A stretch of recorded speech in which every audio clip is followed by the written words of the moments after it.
힘들고 어려운 일을 좋아할 사람은 없지요.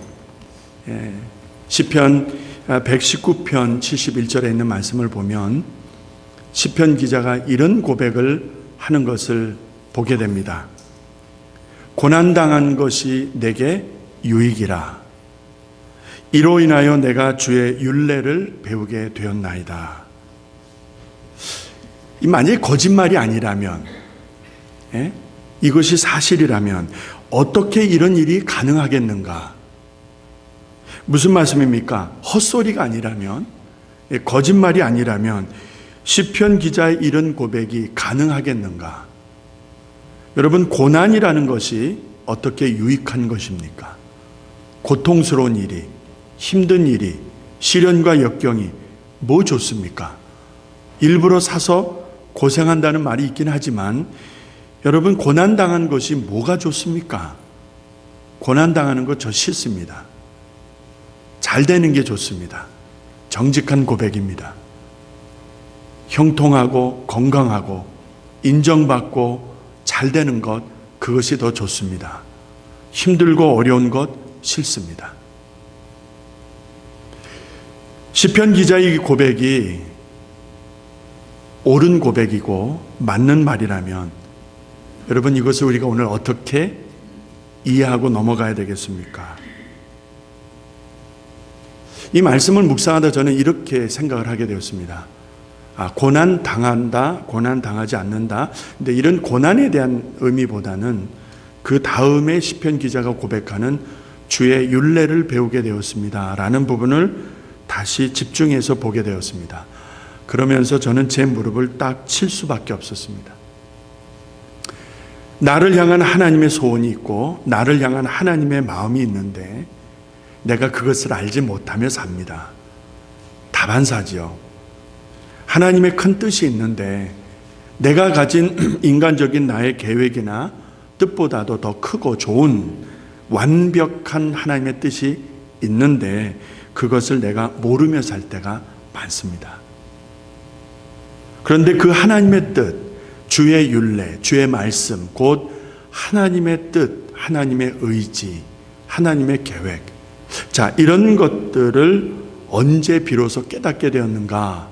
시편 기자의 경우를 보자면 고난의 시간 속에서 그 일이 가능했다는 것입니다. 진짜로 어려우니까, 진짜로 힘드니까, 진짜로 고통스러우니까, 진짜 눈물 펑펑 쏟으니까 그때야 비로소 주님의 세미한 음성을 듣게 되고 주님의 말씀의 의미를 깨닫게 되었다라는 고백이라 생각할 때에 여러분, 우리 한 사람 한 사람을 향해서, 우리 교회를 향해서 주님이 갖고 계신 큰 뜻이 있는데 그 뜻을 매일의 생활 속에서 또 매일의 사건 속에서 깨닫고 확신하고 믿고 순종하는 우리 성도 한 사람 한 사람 되기를 축원합니다. 그걸 알아야 돼요. 그 뜻을 알아야 됩니다. 그 뜻을 알아야 내가 주의 사람으로 살 수가 있습니다. 소위 말하는 예수쟁이가 될 수 있다 이 말입니다. 교회 다니는 것으로 예수 믿는 사람이라 말할 수 없기 때문에 그런 것 아니겠습니까? 주님을 알고 주님을 배울 수 있는 소중한 기회, 그것이 바로 광야 40년이 담고 있는 뜻이 아니겠나 하는 생각을 하게 됩니다. 제가 정확하게 언제인지는 모르겠는데 글을 읽다 보니까 14년쯤으로 기록이 되었다라는 것만 보였어요. 그리고 어느 나라 사람인지 이름이 뭔지 전혀 알려지지도 않았고 다만 옥중에서 혈서로 쓰게 된 것을 나중에 보게 되었다, 이렇게 기록만 남아 있습니다. 그 중에 일부가 이렇게 전해졌는데 어느 여인이 옥중에서 고통받으며 고난받으면서 혈서로 글을 남긴 부분입니다. 저는 20살이 된 자매입니다. 지난 여름에 체포되었는데 그동안 견딜 수 없는 많은 고문을 받았습니다. 옷이 다 벗긴 채, 손발은 묶인 채 전기봉으로 잔혹하게 고문을 당했습니다. 온몸은 불에 태워지듯 태워졌고 머리는 잡아뜯겨서 이미 산발이 되었습니다. 고문을 받다 정신을 잃으면 물을 쏟아 부으고 그러면 다시 고문을 시작하고 그렇게 반복했습니다. 이 글에서는 어머니라고 되어 있는데 이 어머니가 교회를, 그녀가 다닌 교회를 의미한다고 합니다. 어머니, 저는 이제 찬송 부를 힘도 없습니다. 입마저 전기봉으로 찢어버려서 아무 소리도 낼 수가 없습니다. 이제는 아무것도 두렵지가 않습니다. 하루빨리 주님 계신 영원한 집으로 가고 싶은 마음뿐입니다. 어머니 기도해 주세요. 이렇게 견딜 수 없는 고난 속에서 믿음 잃지 않고 굳게 지킬 수 있도록 말입니다. 믿습니다. 하나님이 지금 이곳에 나와 함께 하신다는 사실을. 임마누엘 이렇게 하고 끝납니다. 이게 혈서로 쓴 거예요. 혈서로.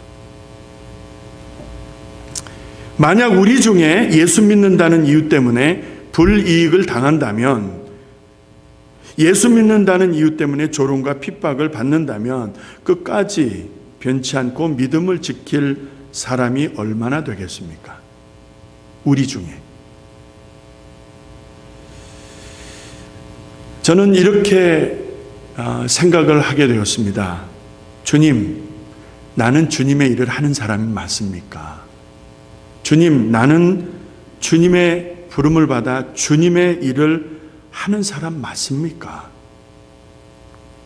주님을 섬기는 중에 혹여 손해보는 일, 불이익을 당하는 일을 경험할 때에, 혹여 무시당하고 조롱받는 일을 당할 때, 혹여 고통스러운 일을 경험할 때 나는 주님을 의지합니까?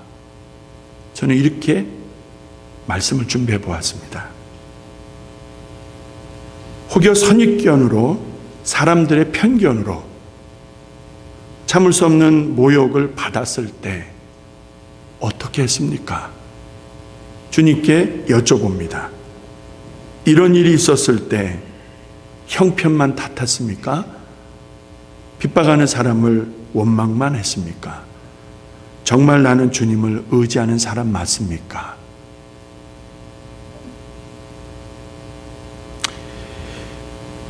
오늘 이 시대를 살아가는 수많은 현대인들 가운데, 그러니까 지역을 불문하고 많은 사람들에게 보여지는 공통점이 있다고 저는 생각을 하게 되었습니다. 그 공통점이 자기중심적이라는 삶입니다.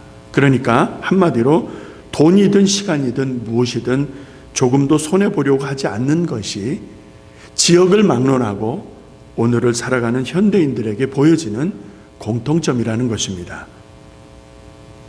얕고 똑똑한 인생들이라 해야 하지 않을까 싶습니다. 얕고 똑똑한 사람들이 사는 모습이라고 해야 할 것 같습니다. 자, 이렇게 많은 사람들이 이런 식으로 살아가고 있는 현실 속에서 예수 믿는 나, 예수 믿는 우리가 있답니다. 예수 믿는 나, 예수 믿는 우리들, 얕고 똑똑하게 사는 사람들의 틈바구니 속에서 얼마나 주님을 기쁘시게 해드렸을까? 얼마나 주님을 기쁘시게 하는 일에 내가 손해를 자처했을까? 얼마나 많은 고통을 감내하며 주님의 뜻을 이루어드리기 위해서 몸부림쳤을까?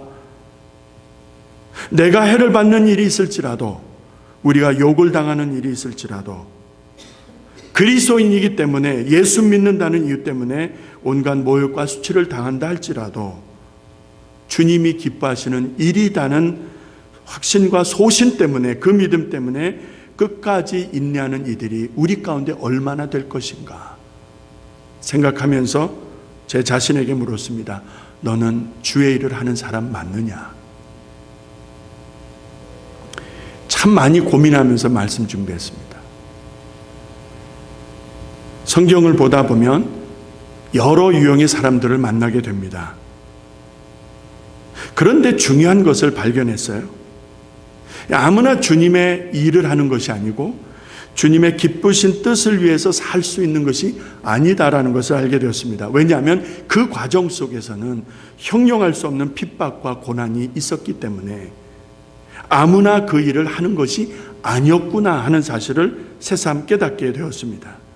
핍박받는 일, 고난당하는 일, 억울하게 사람들에게 조롱받는 일들.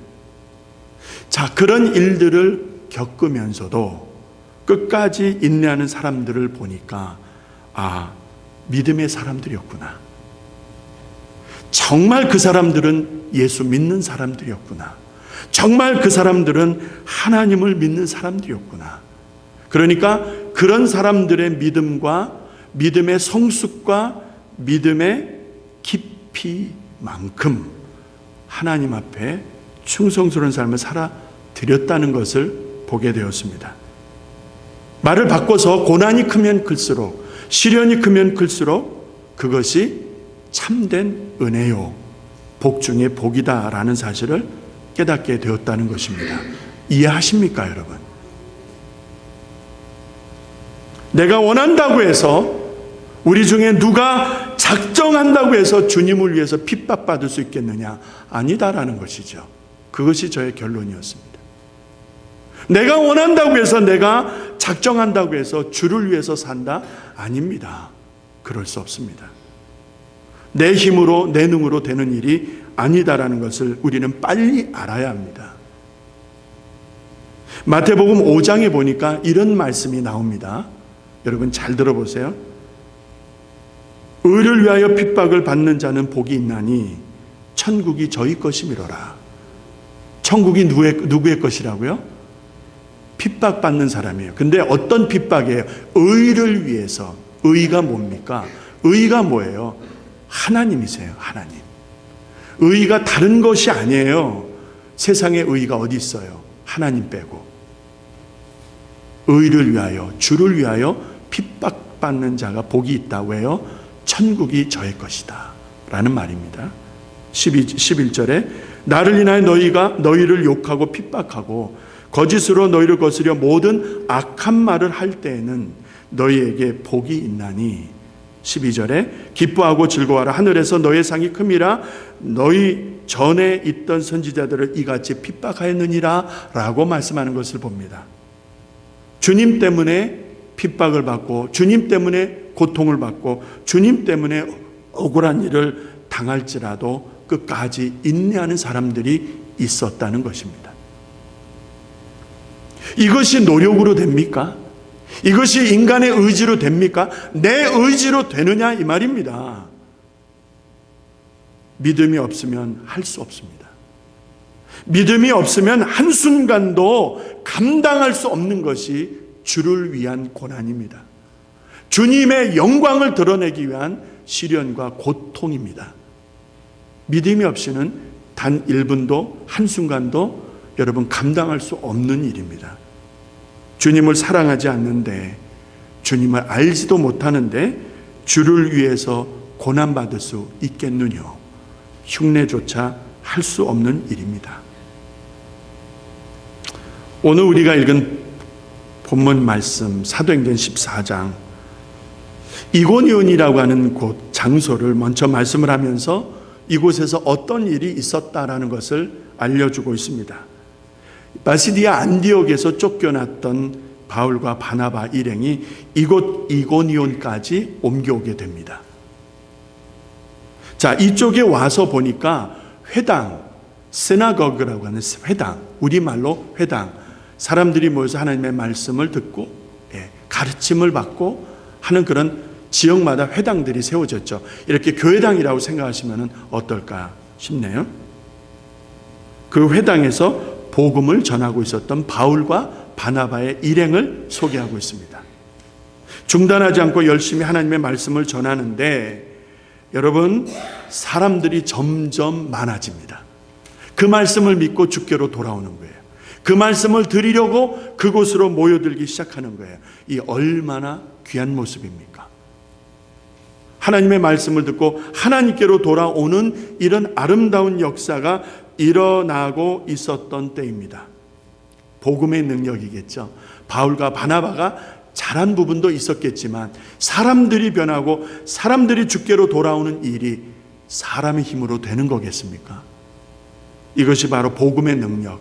다시 말해서 십자가의 도가 멸망하는 자들에게는 미련한 것이죠. 예수가 십자가에서 죽었는데 세상 사람들이 볼 때는 그것은 죄인이 죄 값을 치르기 위해서 십자가라고 하는 형틀에서 죽은 것입니다. 그 이상 그 이하도 아닙니다. 그래서 저주받을 십자가가 되는 것이겠지요. 그러나 구원을 얻는 하나님의 사람들에게 그 십자가는 저주의 죄의 형틀이 아닌 하나님의 능력이라고 고백하는 것입니다. 할렐루야. 하나님의 능력. 미련하게 보이는 것 같지만 그 십자가를 통해서 하나님은 구원의 역사를 완성해 가시기 때문에. 자, 이 아름다운 역사가 그 회당과 그 지역에서 일어나고 있었는데, 이렇게 아름다운 역사가 일어나고 있는 공간 속에서도 여러분 참으로 안타까운 일이 동시에 진행되고 있었던 것을 주목하게 됩니다. 그 중심에, 그 안타까운 일, 일어나면 안 되는 일, 그 중심에 누가 있었는가 보았더니 오늘 말씀해 보니까 순종치 아니하는 유대인들이 있었다는 것입니다. 그러니까 바울과 바나바가 말씀을 전하는데 그 말씀을 듣고 사람들이 변하고 주님께로 나오는 역사들이 일어나는데 그 말씀을 듣지만 거부하는 사람들이 유대인 중에 있었다 이 말입니다.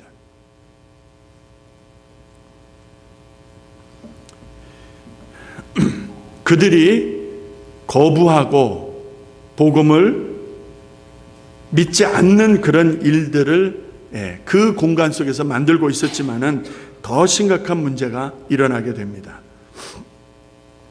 2, 3, 5절에 2절과 5절에 보게 되면 그 내용들이 이렇게 기록되고 있습니다.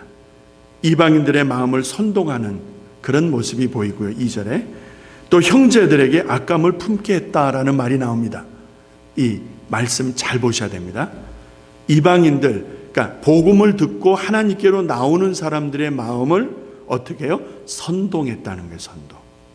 이 선동은 지난 시간에도 나왔던 단어인데 이렇게 휘젓는다라는 뜻입니다. stirred up 이라는 말이에요. 휘젓는다라는 것입니다. 그러니까 말씀을 듣는 마음들을 말씀을 못 듣게 막 휘젓버리는 선동이라는 말입니다. 그리고 그들의 마음속에 악감을 품게 했다. 5절에 보니까 결국 이런 분위기를 만들고 여세를 어떻게 모냐면 두 사도 바울과 바나바 그리고 그 일행들에게 대해서 어떻게 합니까? 능욕하고 돌로 치려고 했던 것입니다. 능욕하고 돌로 치려고 했던 것입니다. 여기서 이 능욕이라는 말은 학대했다라는 말입니다. mistreat라는 말이죠. 학대하다. 그리고는 돌로 쳐서 죽이려고 하는 것 아니었겠습니까? 자, 바울과 바나바가 얼마나 미웠으면 회당에서 복음을 전하고 말씀을 전하면서 사람들의 변화가 일어나는 이 귀한 시간에 이 상황과 그 일을 진행하는 바울과 바나바가 얼마나 싫었으면 그 사람들을 능욕하고 학대하고 돌로 치려고까지 했을까? 참으로 기막힌 상황이 아닙니까? 자, 이쯤 되면 바울과 바나바와 그 일행의 입장에서 이쯤 되면 하던 일을 포기하는 것이 옳지요. 너무나 죽일 듯이 반대하고 달려드니까. 이쯤 되면 후일을 도모하기 위해서라도 우선 목숨을 부지하기 위해서 후일을 도모하는 것이 옳아 보이는 것 아니겠습니까?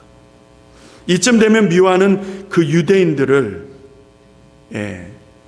대해서 그들의 요구를 들어주고 이해나 협조루가 소위 말하는 타협점을 찾는 것, 그것이 지혜로운 판단이 아닐까 하는 생각도 해보는 것입니다.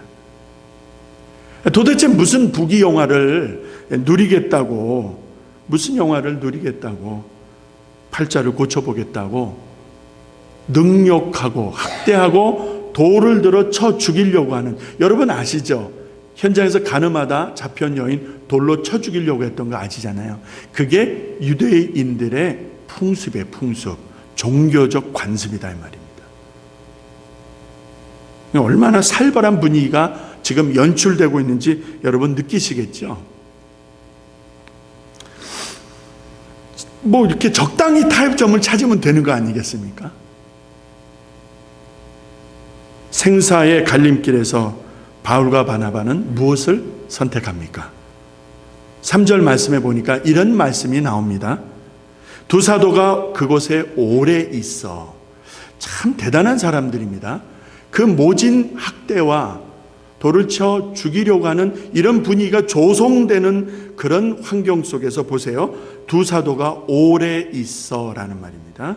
주를 힘입어 담대히 말하니 주께서 저희 손으로 표적과 기사를 행하게 하여 주사 자기 은혜 말씀을 증거하시니라는 말입니다. 보세요. 생사의 갈림길입니다. 이 두 사람 바울과 바나바 목숨이 한 서너 개씩 되는지 모르겠어요. 2개 이상씩 되는지 모르겠습니다. 여기서 죽임을 당해도 또 살 수 있는 무슨 아주 특별한 비결이 있어서 그러는지 모르겠습니다. 생사의 갈림길이라고 말씀드렸잖아요. 너무나 상황이 안 좋잖아요. 그러면 일을 멈추고 물러서서 후일을 도모하는 것이 나을 듯 싶은데, 그런데 3절의 말씀을 보니까 오히려 더 담대합니다. 죽일 듯이 반대하는 그들을 향하여 오히려 더 당당하고 담대하게 말씀을 전하고 있습니다. 뿐만 아니라 그들을 통해서, 그들의 손을 통해서 놀라운 표적과 기사와 능력까지 나타나는 거예요. 이 얼마나 감사한 일인지 모르겠습니다. 조금도 위축되지 않는 모습입니다. 조금도 꿀리지 않고 조금도 그 상황 속에 흔들리지 않고 있는 주님의 사람들의 모습입니다. 바울과 바나바, 이들이 어떻게 이렇게 당당할 수 있었습니까? 그 비결을 찾아봐야 되겠죠. 3절 말씀에 주를 힘입어 라고 말씀을 이미 말씀드렸습니다. 주를 힘입어 라는 말씀을 주목하다 보니까 영어 성경에는 speaking to the Lord 이렇게 되어 있습니다. 자, 바울과 바나바가 그곳에 오래 있으면서 사람들을 향하여 말씀을 전하지만은 주를 위하여 그 말씀을 전했다라고 하는 표현이 가능할 것입니다. 자기들의 노력이나 힘으로가 아니라 주님이 주시는 감동에 따라 주님의 영광을 위해서 돌로 맞고 순교당할 수 있는 상황까지 그런 분위기로 치닫고 있는 가운데서도 당당하고 위축되지 아니하고 말씀을 전할 수 있었다라는 것입니다. 이런 행동이 어떻게 해서 가능했을까? 주의 은혜를 힘입었다라는 말씀이 나옵니다. 자기 힘으로 된 것이 아니라는 것입니다.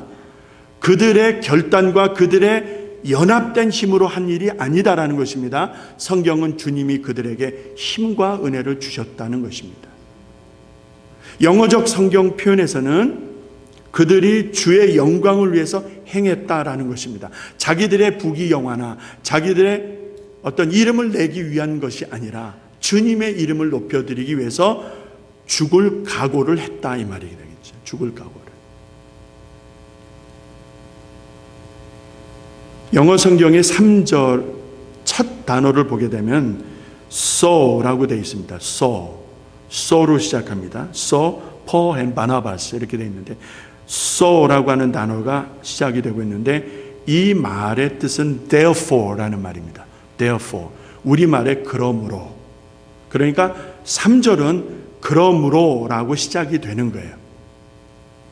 운이라고 하는 원어적 표현으로 본다면은 여러분 앞과 뒤를 연결해 주는 거죠. 앞과 지금 현장을 연결해 주는 연결고리의 단어가 있는 거예요. 그러므로. 그러면 앞의 내용이 지금 3절에서 오히려 담대하게 기죽지 아니하고 당당하게 복음을 전하는 이 사람들의 이 모습의 직접적 이유가 2절에 있다는 거예요. 2절에. 그 말이 맞겠죠. 그러니까 3절 첫 단어가 그러므로 이들이 더욱 담대하게 주의 말씀을 전했다 이런 말 아니겠습니까? 그러면 2절이 뭐냐는 거예요. 2절 때문에 3절이 된 거라는 거예요. 2절을 보게 되니까 그러나 순종치 아니하는 유대인들이 이방인들의 마음을 선동하여 형제들에게 악감을 품게 하거늘 이라는 말입니다. 무슨 말인지 아시겠죠? 말씀을 전하는데 말씀을 못 전하도록 듣는 사람들을 선동하고 그들의 마음속에 악감을 품게 했다라는 이 말씀 때문에, 그러므로 이런 일이 있어요. 그러므로 3절 Paul and Barnabas, 바울과 바나바는 주의 영광을 위해서 복음을 담대하게 증거하니라. 무슨 말이에요? 죽일 듯이 달려드는 거예요. 사람들을 선동하고 사람들에게 나쁜 마음을 심어주는 그 정말 척박하고 열악한 환경인데 이 사람들은 더 말씀을 힘있게 증거했다라는 것입니다. 힘든데, 고통스러운데 내려놓지 아니하고 자기를 죽일 듯이 달려드는 사람들 앞에서 후위를 도모하며 뒷걸음치는 것도 아니고, 힘든데, 고통스러운데, 아까 서론에 말씀드리지 않았어요? 고통을 좋아하는 사람 누가 있습니까? 바보 멍청이가 아니고서야 저도 고통이 싫습니다. 고통스러운 일인데, 정말 어렵고 힘든 상황인데, 그런데 이 사람들은 그 일을 내려놓지 않습니다. 바울과 바나바는 그 일에 목숨을 걸고 있는 것입니다. 내려놓지 않습니다. 다른 지역의 복음을 전하기 위해서 그들이 그곳을 피해 다른 곳으로 가게 되지만은 실상은 죽이라는 것입니다. 3절에 더욱 담대하게 복음을 전하는 것은 2절에서 이미 그런 분위기를 모으고 저 사도들을 죽일 듯이 조직화하는 그 반대하는 유대인들에 의해서 그래 죽이라는 것입니다. 죽겠다는 거예요. 죽을지언정 이 복음 전하는 일을 중단하지 않겠다는 것입니다. 그것이 오늘 저의 마음을 너무나 크게 흔들어 놓았습니다. 오늘 본문에서 우리는 두 부류의 사람을 만납니다. 그 첫째 부류의 사람은 옳은 일에 쓰임받는 사람들입니다. 복음을 증거하고 주의 이름을 위해서, 주의 영광을 위해서 손해를 보더라도, 고통스러운 자리에 처하더라도 옳은 일을 위해서 끝까지 쓰임받는 사람들이 있고요. 또 한 부류의 사람은 악한 일에 쓰임받는 사람들입니다. 선동하고 악한 마음을 품게 하는 것입니다. 여기서 이 악한 마음에 이 악감을 품게 한다는 것, 이것이 여러분 그 내용을 찾아보면요, 포이즌을 집어넣는다는 말이 있어요. 독을 집어넣는다는 게 독을 집어넣는다는 거 아시겠습니까? 사람들을 정신없이 흔들어 놓고 그 속에다가 뭐를 집어넣어요? 독을 집어넣는 게 독을. 그 도끼를 갖게 하는 게 도끼를. 그것이 복음을 반대하는 유대인들이 그 지역에서 하는 짓거리였습니다. 옳은 일에 쓰임받는 사람들이 있는가 하면 옳지 않은 일에 참으로 지혜로운 사람들이 많았습니다. 질문을 드립니다. 오늘 내가 선 자리는 어떤 자리입니까? 오늘 내가 하는 일은 어떤 일입니까? 악한 일입니까? 선한 일입니까? 옳은 일입니까? 틀린 일입니까? 내가 좋아하는 일입니까? 주님이 기뻐하시는 일입니까? 미움을 받아도, 극심한 반대가 있어도, 돌에 맞는다 할지라도 중단할 수 없는 가치를 내가 가지고 있느냐는 거예요. 오늘 내 삶 속에 누가 뭐라 해도 나는 이 일을 반드시 할 것이다 라고 하는 소신이 있느냐 이 말이에요. 그만한 배짱이 있습니까? 그만한 가치를 발견한 일을 가지고 계십니까? 중요하잖아요. 그래서 저는 저에게 물었습니다. 너는 있느냐? 그래서 말씀 준비하는 게 참 힘들었어요. 어제 교회에서 아주 참 힘들었어요. 네.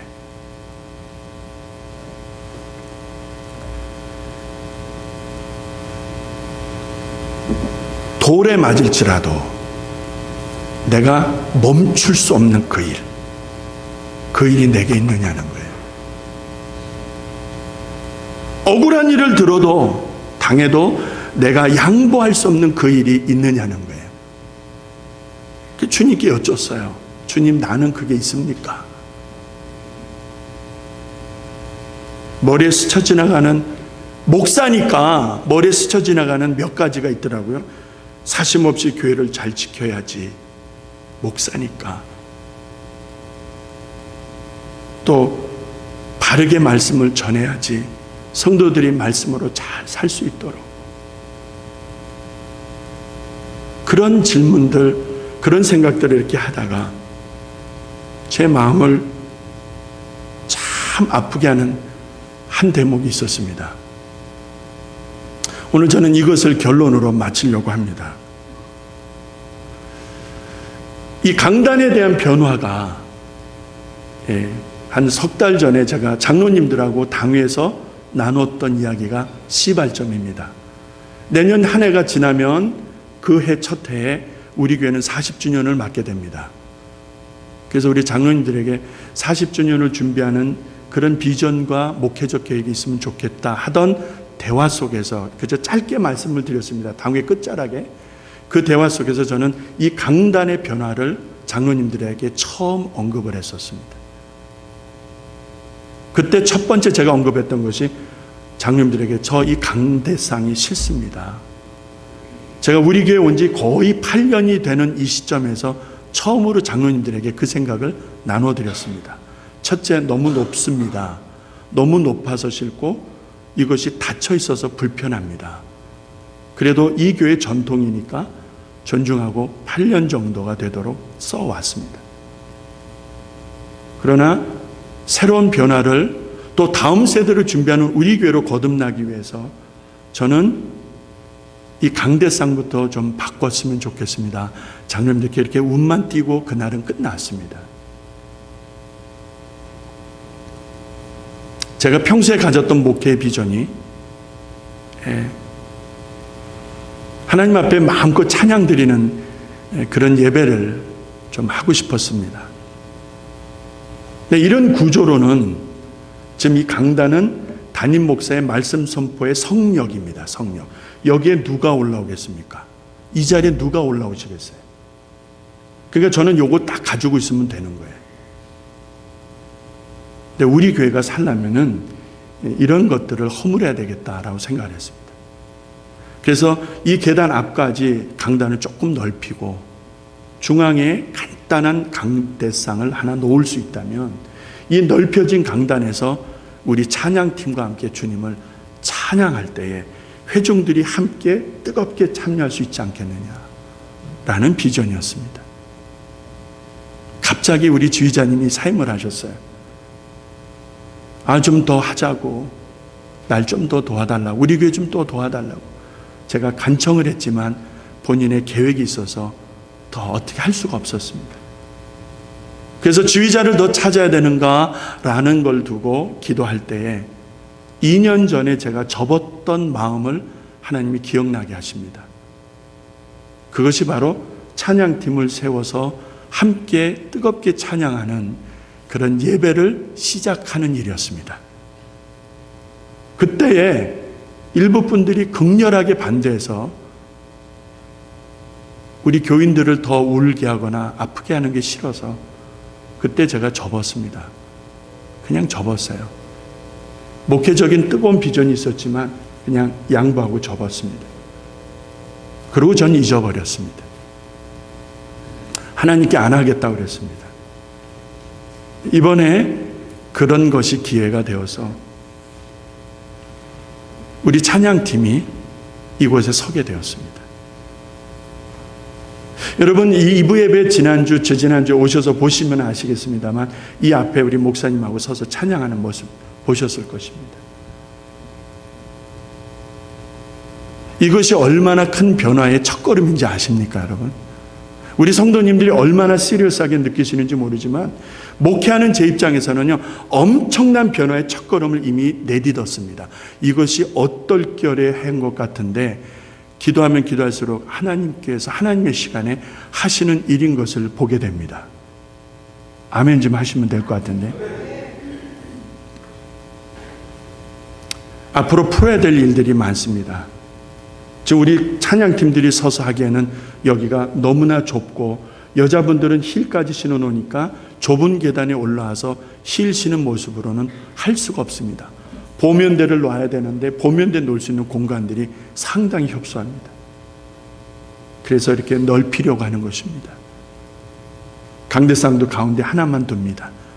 여기서 찬양 인도도 하고 장로님 기도도 하고 목사가 설교도 하고 기도도 하고 다 하는 것입니다. 이런 변화를 시작할 때에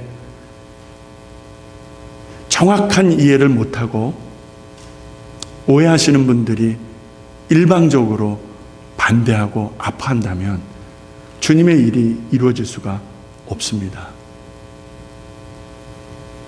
자, 앞에서 찬양하는 사람이 찬양을 인도하는데 회중들은 어디를 보아야 됩니까? 여러분들은 어디를 보아야 돼요? 찬양을 인도하는 누구를 봐야 됩니까? 인도하시는 우리 김 목사님 봐야 되겠죠. 근데 실질적으로 여러분들은 어디를 보십니까? 여러분들은 어디를 보시죠? 저쪽 스크린을 보시잖아요. 이해가 되십니까? 자, 이렇게 잘못되어진 구성이 우리 교회에 오랫동안 자리를 잡다 보니까 이것이 옳은 것으로 몸에 익어버린 것입니다. 담임 목사는 뭐를 생각하겠어요? 이러한 일들을 하나하나 고쳐가는 일을 두고 생각하고 또 생각하고 내 생각이 맞는지, 내 생각이 혹 편견은 아닌지, 내 생각이 혹 치우쳐진 것은 아닌지 그것을 바르게 하려고 목회자들하고 이야기하고 다른 교회를 탐방하고 다른 교회를 설치하고 책을 들여다보고 쉴 새 없이 노력합니다. 그래서 우리 교회의 새로운 변화를 시작해 가려고 하는 그런 중차대한 때에 놓여 있게 있습니다. 성도 여러분, 하나님을 기쁘시게 하는 예배, 하나님께 찬양 드리며 하나님만 좋아하는 또 하나님을 기뻐하는 그런 예배를 드리기 위해서 우리 일부 예배는 전통 예배로 가게 될 것입니다. 지금도 그렇지만 이제 곧 주의자님이 오시게 되겠죠. 그러면 일부 예배는 엄숙하고 전통적이면서 고요한 가운데 아침에 드리는 그런 예배가 될 것입니다. 2부 예배는 찬양과 함께 드려지는 예배입니다. 그래서 예배 순서도 아주 새롭게 바뀌게 될 것입니다. 그래서 온 성도들이 찬양과 말씀 결단으로 끝나는 예배가 될 것입니다. 그래서 성도들이 찬양을 통해서 더 깊은 하나님의 은혜를 받을 수 있도록 하는 예배, 그런 예배를 꼭 시작하고 싶은 것입니다. 과거 2년 전에 하려다가 이런저런 이유로 접었던 그 일을 다시 시작하게 하시는 하나님. 그래서 말씀을 준비하면서 주님께 여쭤보았습니다. 주님, 이것 제가 하고 싶은 일입니까? 주님이 하시려는 일입니까? 많이 고민합니다. 많이 생각을 하고 있습니다. 우리 장로님들이 계세요. 우리 시무장님 두 분이 계세요. 그리고 준비위원회가 구성이 되었어요. 그리고 우리 교육자들이 있습니다.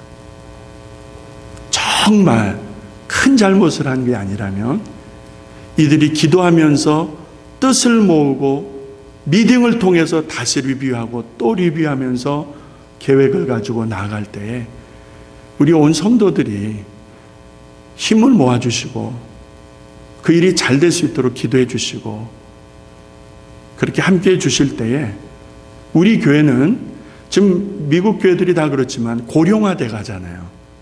고령화 아시죠? 다음 세대 유입이 없잖아요. 그것이 목회자에게 얼마나 깊은 고민이 되는지 여러분 아시겠습니까? 그런 새로운 변화의 틀을 우리가 때에 맞춰서 준비하지 않으면 뒤처집니다. 늦어집니다. 그래서 그런 변화들을 하나씩 하나씩 이뤄가려고 할 때에 하나님, 이 일이 힘이 들어도 주님이 기뻐하시는 일이라면, 사람들이 반대하더라도 이것이 주님이 원하시는 일이라면 제가 해야 되는 일이 아니겠습니까? 주님 도와주세요. 주님 도와주세요. 내 힘으로 하는 것이 아니라 주님이 주시는 힘으로 감당할 수 있기를 소원합니다. 성도님들의 기도와 그리고 적극적인 참여가 있을 때 우리 교회는 이런 새로운 변화를 잘 넘기고 그리고 새로운 사역을 향해서 힘차게 달려갈 수 있을 줄로 믿습니다. 축도 직후에 제가 동영상을 준비해 드렸습니다. 그 동영상을 보시면서 보다 더 구체적인 설명을 제가 잠깐 드리려고 합니다. 가지 마시고 다 들어주시면은 보다 더 이해를 잘 하시게 될 줄로 믿습니다. 말씀을 마칩니다. 내 힘으로 하는 것 아닙니다. 내 힘으로 내 능으로 하는 것 아닙니다. 주님의 힘으로 하는 것입니다. 주님이 도우실 때에 우리는 고난의 현장 속에서도 주의 뜻을 이루어드리는 교회, 그런 성도의 삶을 살아가게 되는 것입니다. 할렐루야. 아버지 하나님, 고통과 고난 속에서도 바울과 바나바 그 일행이 결코 물러서지 않았습니다. 힘이 들었고 어려워서 사람들의 반대가 있어서 안 할 만한데, 포기할 만한데 그들이 힘을 내어 주의 영광을 위해서 일했던 모습을 보면서 하나님, 오늘 우리들은 얼마나 옳은 일에, 하나님이 기뻐하시는 일에 충성되어 있음을 받고 있는지 이 시간 생각해 봅니다. 하나님, 그 가치 있는 일을 우리에게도 허락하시고 함께 마음을 모아 기도하며 그 일을 이루어가는 우리 교회, 우리 사랑하는 성도들 되도록 하나님 도와주시옵소서. 예수님의 이름으로 기도합니다. 아멘.